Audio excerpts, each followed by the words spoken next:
Les sessions de l'après-midi, donc de ces colloques, sont en général beaucoup plus ciblées, disons, sur la recherche et l'innovation.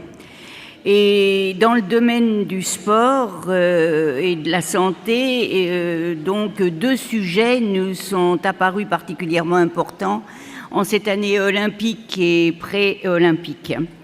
Le dopage, pour lequel on sait que les challenges deviennent de plus en plus difficiles, et l'alimentation et les compléments alimentaires. Ces deux sujets ne concernent pas uniquement les sportifs de haut niveau.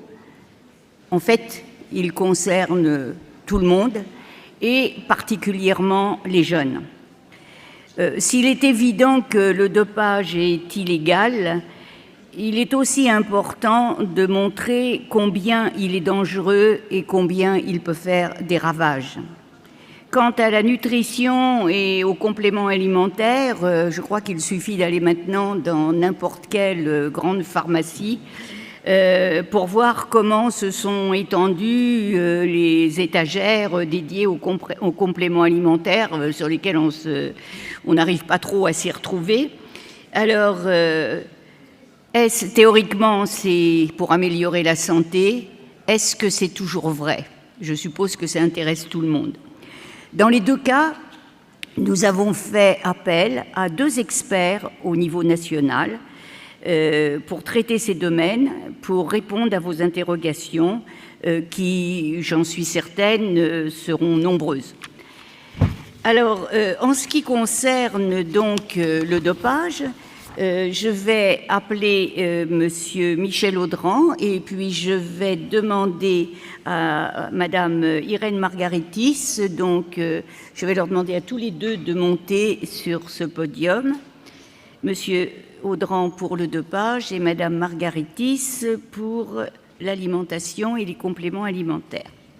Merci beaucoup à tous les deux. Et je vais brièvement présenter Monsieur Michel Audran, qui est professeur émérite de l'Université de Montpellier. C'est un pharmacien, il est docteur d'État en sciences pharmaceutiques.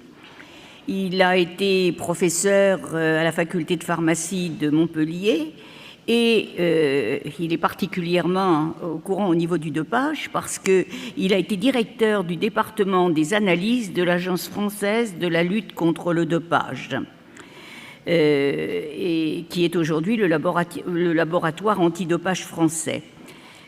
Son domaine de recherche, outre des sujets classiques de pharmacocinétique, il a travaillé dans le cadre du dopage, beaucoup sur la détection du dopage, principalement sur la détection des substances et méthodes destinées à augmenter le transport de l'oxygène par le sang, c'est-à-dire le dopage sanguin, mais aussi les stimulants et les stéroïdes androgènes anabolisants.